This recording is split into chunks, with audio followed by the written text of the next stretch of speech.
natin kung ano nga ba yung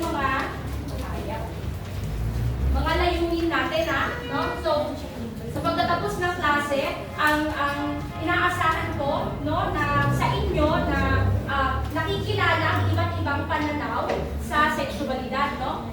Pangalawa naman is nakakapagpatibay ng paggalang para sa pagbubuo ng sariling pagkakakilanlan sa sexualidad at kapwa at panghuli, nakakapaglapat ng mga paraan sa pagpapanatili ng positibong pag-iisip tungkol sa sexualidad ng sarili at kapwa. So bago tayong mas palalimin pa ang ating talakayan ngayon, no, gusto ko muna kayong tanungin ng isang katanungan, no? So para sa inyo, ano ang naiisip or ideya nyo tuwing naririnig nyo ang salitang sexualidad? Anyone po?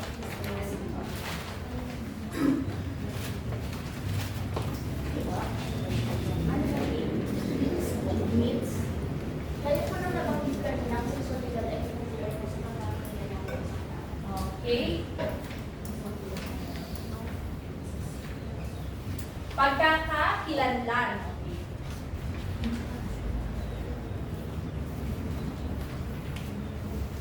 Sino pa ang may naiisip na idea pag naririnig niya ang salitang sexualidad? Ano po?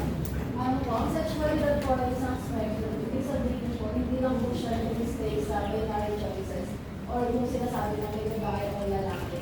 Okay po. Parang ano rin po yan, no? LGBTQ+, right? Sino pa po?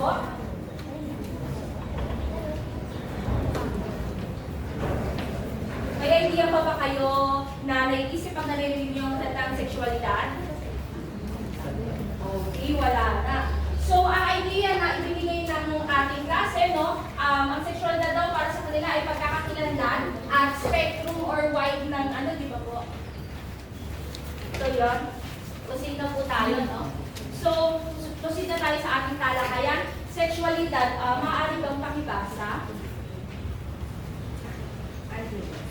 Sexualidad. Ang sexualidad ng tao ay kaugnay ng kanyang pagiging ganap na babae o lalaki. Ayun. So, ang sexualidad ay ito yung pagiging ganap na babae o lalaki ng isang individual, no? Kasama din sa sexualidad ang physical, ang emosyon at ang spiritual na aspeto na ini-aim or yun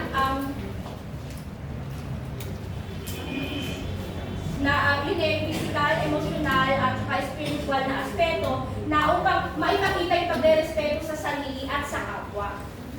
Next po tayo. Okay. Tungo naman tayo sa mga iba't ibang pananaw sa sexualidad. Okay? So dito, ayon sa aking nakalap, meron tatlong pangunahin na nagpapakita ng iba't ibang pananaw sa sexualidad, no? So, una tayo dito is positibong pananaw sa sexualidad. Pwede ko mong pakibasa? Anyone? Pakibasa. Okay. Positibong pananaw sa sexualidad. Bahagi ng sexual na pagpunta ng pag-alam, paanigalang at mamuwa ng iba. Okay. Meron ka bang idea or pwede mo pa siya i-explain?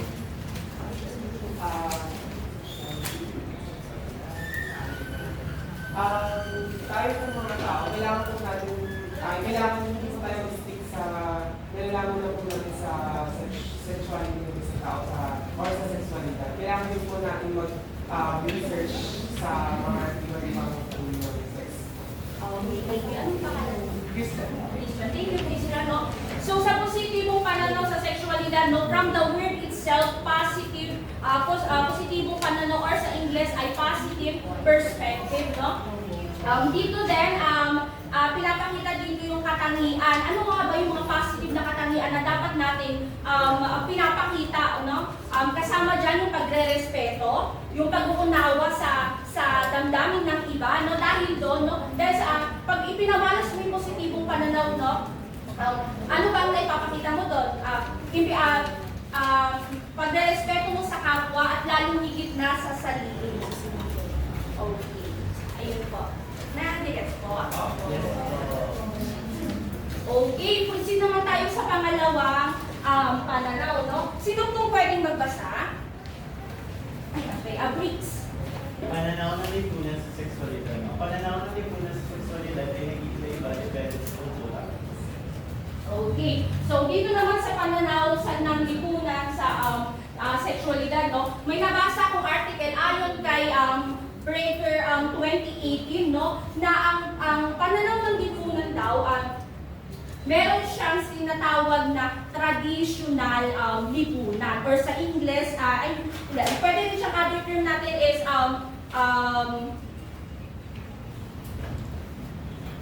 conservative, no? Meron tayong conservative society, no?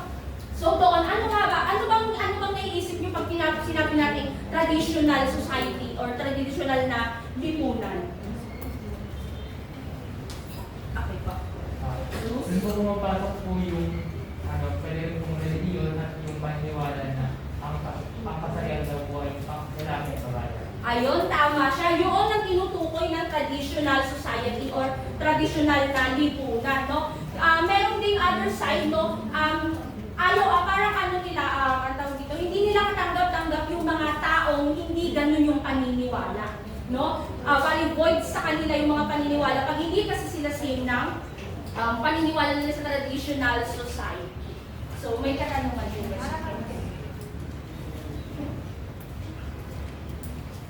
So, dito na tayo, no? Pananaw ng scientifico sa sexualidad, no? So, pwede pong pabasa. Sino pong pwede magbasa?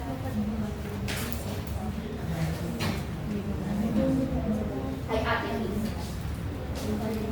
Ang mga scientifico ay tumutulong sa pag-aaral ng sexualidad bilang isang komunidad ng biological, psychological, at social cultural na science. Okay. Ang panghuli naman natin pananaw is, meron siyang tatlo, no? Ano nga yun? Pananaw bilang biological, no? Pag sinabing biological, ito yung sumusuri, no? Sa panlabas ay panloob na anyo ng isang tao, no? So, yes po. Clarification po muna, regarding po dun sa diniscuss nyo kanina, yung kaninang slide, gaano po ba katanggap sa kultura natin ang pagrespeto sa sexualidad? At kung may datos pa po kayo, ano po yung pinanggagalingan nito? Ayun lang, no? Yung sa traditional, right? Yes. Okay. Wala akong datos, pero source lang talaga siya, pero wala kasi siyang datos. So, next time, ako ay mas palalawakin ko pa ang aking knowledge about dyan, no? Para makapag-share ako ng knowledge na complete, na tulad ng may datos, paumihin lamang. Pero sa susunod na talakayan, no, babalikan natin yung katanungan. So, ayun, no? Proceed na tayo, no? After ng biological, no, tinatawag na psychological, no? Ito naman, pag sinabing psychological, ito yung panloob, no? Ito yung damdamin natin o pag-iisip natin tungo sa sexualidad. At ang panghuli naman ay social cultural. From the word itself, ulit, no? Social. Paano ba pag sinabi natin social, anyone? Social.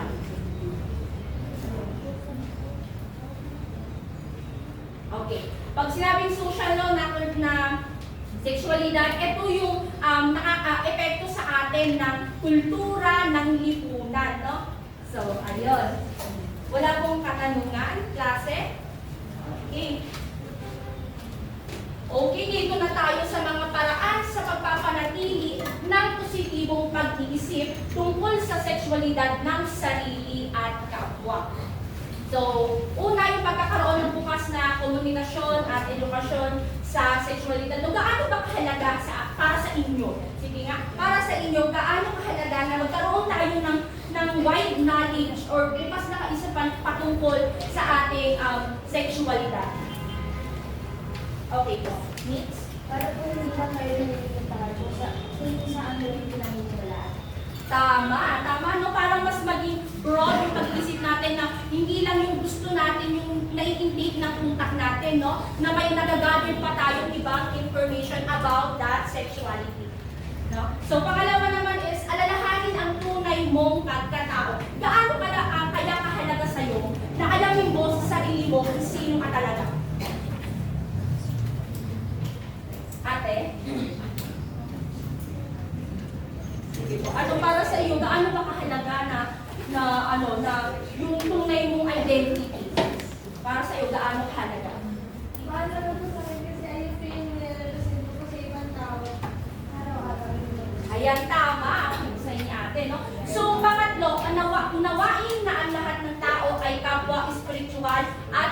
physical. At yes po. Miss Jem, ano ko lang po, ang mga guro po ba na katulad ninyo ay may respeto sa sexualidad? Kung meron po, magbigay po natin kayo ng mating halimbawa. So, ang tanong niya, no, kung ang guro ba ay tama ba, merong respeto, no, na okay. Sabihin ko dyan, papasok yung iba't ibang paniniwala. Dahil for me, kahit teacher ka, no, hindi natin mapipredict, hindi natin malalaman kung ano ba yung opinion niya about that thing, no? So, ano ko ba? Hindi po ako makakapagbigay kasi nga po, hindi ko alam kung ano yung perspective. Ano pa? Nire-respeto mo po ba ang sexualidad ng ibang tao? Bilang guro po. Okay. Yes po, bilang guro, no, nire-respeto ko dahil ako ay guro, dapat ang aking pangunawa ay malawak. Hindi lang ako dapat nakapokus sa kung ano yung pinaniniwalaan ko. Kailangan ko ding rumispeto or mag-gather ng ibang paniniwalaan sa ibang lipunan or tao. Nasa dugo ba? Ano? So, pang-apat naman, no, walang nagsagot dito. Klase. Unawain ng lahat ng tao ay kapwa spiritual at physical na nilalang. Sino kayong pwede? Matatawag ako, ha? Adi? Pwede ba? Ayan. For me po, yung statement po na yan, dapat tayo, isang lipunan, dapat maintindihan natin na si person na ganito, may iba siyang pinagmulan, iba yung environment niya. Ako, dati maintindihan ng ibang tao na iba din yung pinagalingan ko, or iba din yung kulturang pinagalingan ko. Okay. Tama si Adi, no? At isa pa dito, lagi yung tatandaan na kahit anong paniniwala ng iba't ibang tao o kung ano man ang sexuality nila, palagi yung tatandaan na parehas kayong anak ng Diyos. Understood? Yes. Okay. So, ang panghuli naman natin sa mga paraan sa pagpapanatili ng positibo, no? Ang pakitunguhan ng lahat bilang mga anak ng Diyos. So, yun ay connected na rin siya sa respetuhin, no? So, gets naman po siya? Yes. So, gets po? Yes po! Okay, nandito na tayo sa ating huling sangay ng ating pagtatalakay, no? So, mga paraan ng paggalang sa sexualidad. Sino maaaring magbasa at magbigay ng kanyang idea patungo dyan? Chief. Ano po, sa una po, kasi ano naman po natin na sa una natin meron tayo mga tinatawag na cisgender and transgender. So kapag may kilala po tayo, halimbawa, nakita po natin na meron kasi po tinatawag na transvestigation na parang inaalam nila na binabata nila sa physical appearance tapos yung business po sila na yung mga tao, halimbawa, makakawak yung shoulder na. So discriminate agad. So dapat po iwasan po natin. Yes, tama, no? Doon pumapasok ang pagiging stereotypes, no? Dapat ba, sa inyo ba klase, sa tingin niyo tama ba yun na dapat manghusga ka? Hindi pa tapos yun. Okay lang. So, ulit, balikan ko yung tanong ko, no? Tama ba na na kunyari, ako makita nyo na ganito, ay, ganyan nga. I-judge nyo na ba agad ako? I-discriminate nyo na ba ako? Pakilakasan? Hindi po! Pagsulong ng gender equality at pantay na karapatan. Sa tingin nyo, gaano siya kahalaga? Sige, as an individual. Sige po. Adi. Sobrang importante po niya ngayon as individual. Dapat ma-respeto po natin na siya po, kung ano po yung kaya niya as babae, kaya din po niya as lalaki. Though, may mga yung parang physical changes po na si babae lang po yung nagkakaroon. Pero nasa kakayahan, physically, like yung mga talino, gano'n. Kung ano po yung kaya niya as individual, kaya din po niya gawin as individual. So, dapat masulong po natin yung gender equality na yan na wala si babae, nagkado lang gagawin yung babae, sila lang kaya siyang gagawin nila. At matanggal po natin yung nerves na yun and magkaroon po ng pantay-pantay na treatment sa ito. Okay, tama si Adi, no? Dapat, no, sa madaling salita, Adi, huwag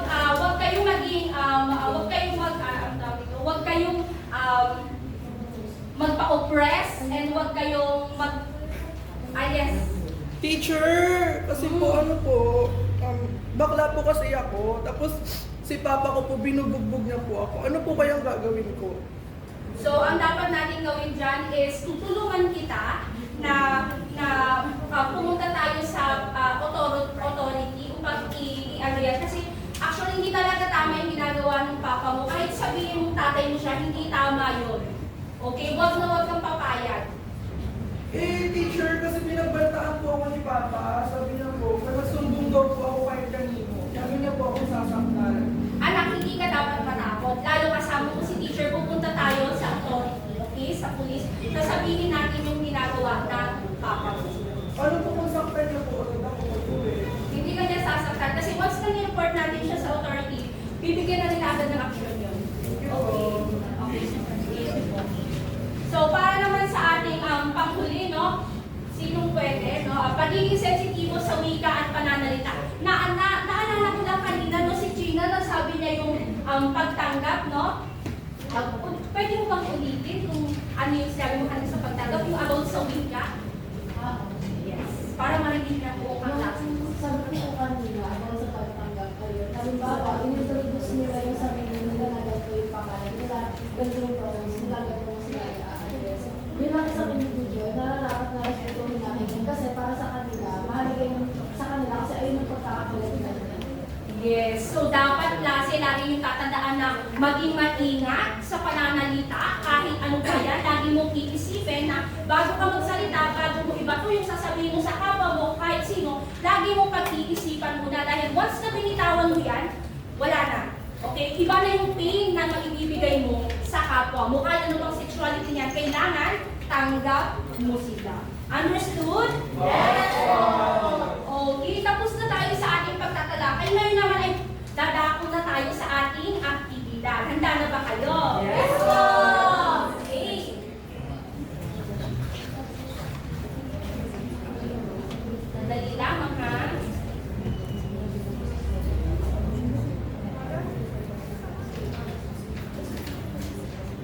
Sandali lamang. Maaari na ba kayong bumuo ng grupo? Ilan ba ang aking mga estudyante ngayon? Well, okay. Hati na kayo, no? Ay, ito na ba? Okay po. Bilog na kayo. Mga anak, bilog.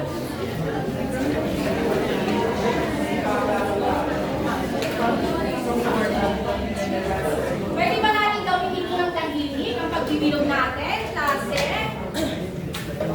Okay.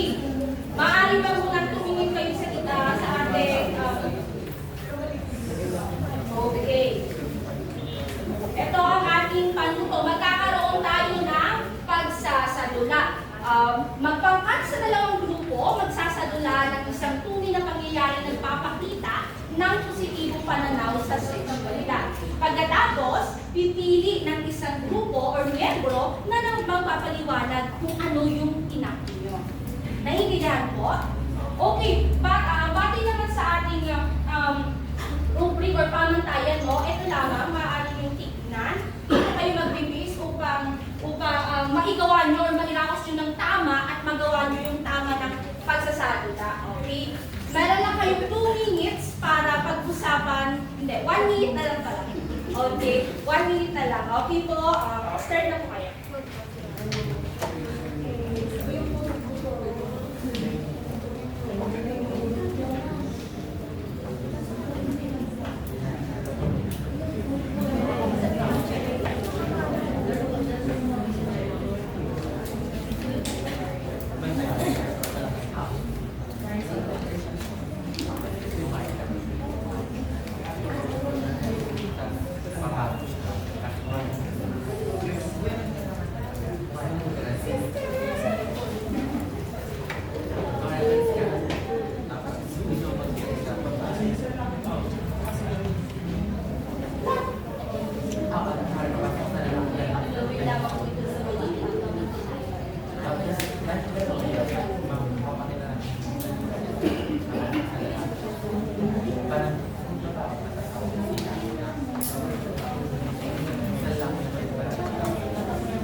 Mag-start na tayo? O, ako, group 1.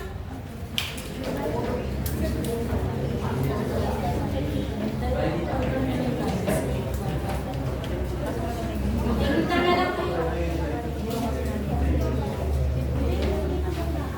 Sabihin niyo lang pag ready na kayo, ha?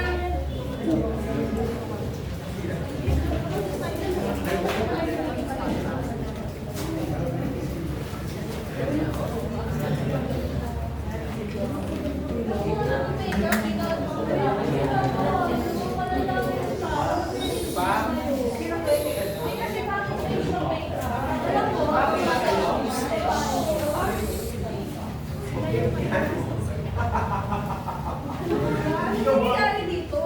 Ano ginagawa niyo sa kanila? Ano naman ba't nyo nagkakawa ng makeup? Bakit ano ba pala daw sa makeup? Alam nyo, ang makeup, ginawa siya para matakpan natin yung, ay, para maging confident tayo. So sila, kung gusto nila maging confident sa paraan ng paggamit ng makeup, tapos sila magbabawalan. Eh, ikaw nga ginagamit mo siya para maging maganda ka, para tumaas yung confidence sa sarili mo, magkaroon sa mga tao na, ayan, maganda ka, bakit mo nagbabawalan sila? Dapat hindi mo sila pinagbabawalan kasi ang makeup, hindi lang siya basta para sa babae, para siya sa lahat. Okay, maraming salamat. Group 2, bigyan mo naman ang klase-klaseng na parang para sa ating pag-explain, no? Later na natin gagawin yan, no? So, group 2,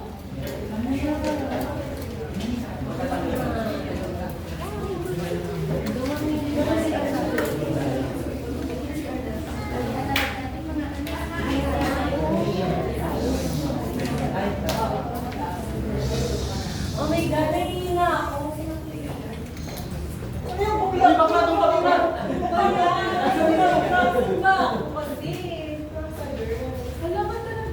Bakit hindi tayo sa ako?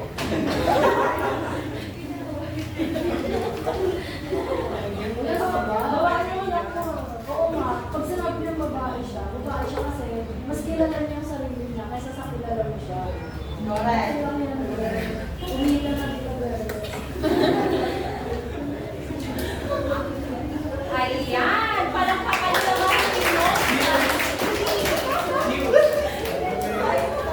Okay, pagkakaroon tayo ng refleksyon sa susunod na ating talakayan, no? Ihanda nyo na dahil bawat isa sa inyo ay mag-share about sa ginawa nyong pagsasalita. At ngayon ay muna tayo sa ating maikling pagsusulit. Handa na ba kayo? Isa pa, handa na ba kayo? Okay. So, meron ako dito ibibigay sa inyong pagsusulit. Sandali ha, ating ibibigay lamang. Okay. Kuha ng isa at ipasa sa likod.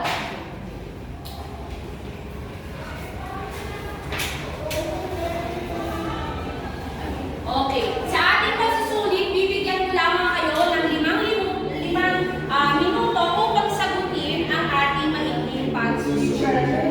Yes? Ako na lang na. Sandali, Randy. Meron na kayong dalang cellphone? Yes! Okay, ganito ha. Ang gagawin ni teacher, isa-send ni teacher ang link sa ating GC.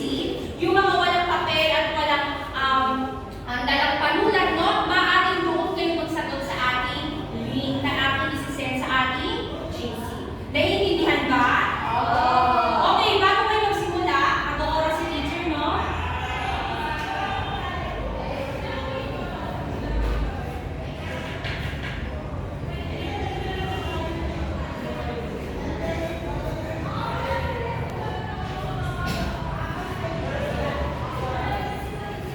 Ayan, na-send ko na sa ating GC. Yung mga walang dalang papel, maaari nyo i-access sa ating GC. Huwag kalimutan ang ating pamantayan, ang ating panuto. Basahin ng mabuti upang inyo masagutan ng tama.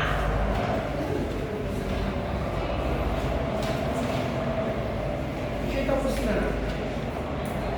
Tapos ka na, Randy. Meron pa po para sa Sa ating maikling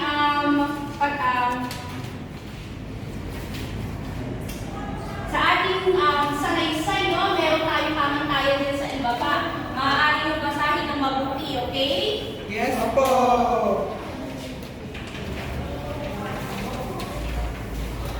Sa mga hindi naman makabasa, ayan sa ating screen.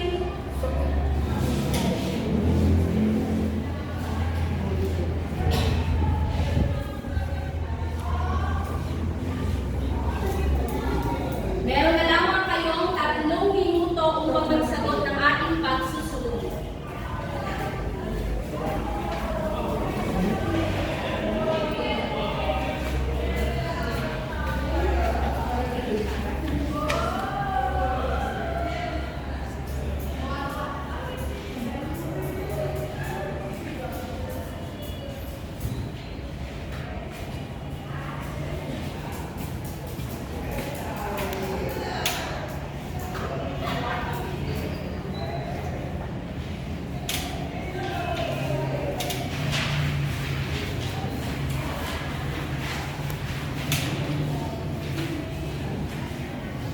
Kapag may katanungan, nandito si teacher ha.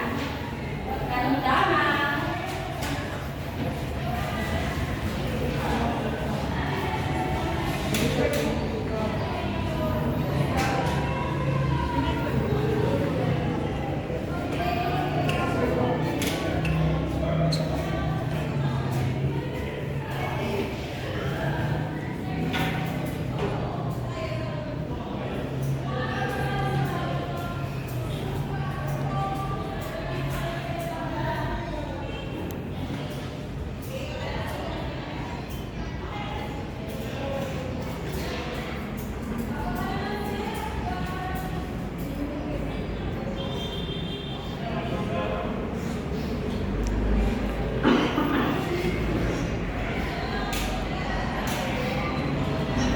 Meron na lamang kayong 1 minuto.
Ang mga tapos na ay iyuko ang ulo. Upang makita ko kung sino pa ang hindi tapos sa klase.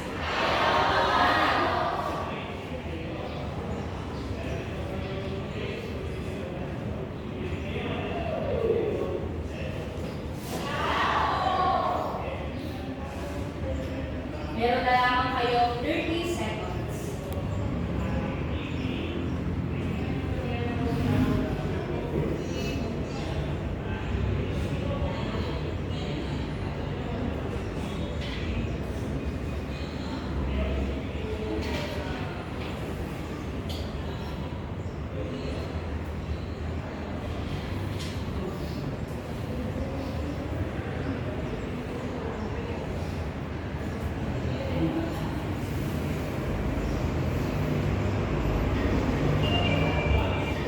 Okay.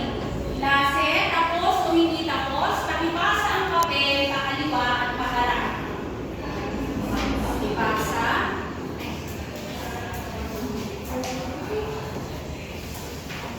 Thank you.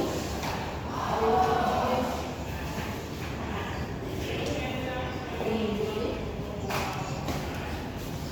Ayan. Kamusta ang pagsagot sa ating maikling pagsusulit? Madali lang po!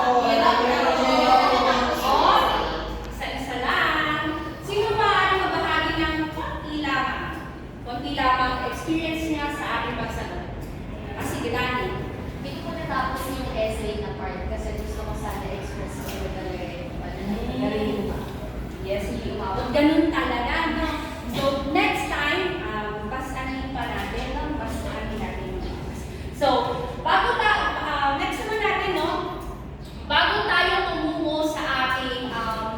magiging gawain mo. Magkakaroon tayo ng sasabihin ko na sa inyo ang ating takdang aralin na ibabahagi nyo o ipapasa nyo sa ating susunod na talakayan. So, maaari bang pakibasa ang ating panuto, Vivian? Sasagawa ng panayam sa tatlo ang limang katao sa kanilang komunidad ayon sa mga talong sa Ayun, magkakaroon kayo, hahanap kayo ng 3 hanggang 5 katao sa inyong komunidad upang sagutin ang mga katanungan na ipoprovide ni teacher. Maliwanag po? Okay, eto number 1, pasensyahan nyo na meron lang tayo konting ano. So, eto ang mga katanungan, hindi ko na babasahin isa-isa dahil ang link na ibibigay ko sa ating GCI, doon nyo ilalagay yung mga kasagutang makukuha nyo mula sa mga taong may interview nyo. Tama?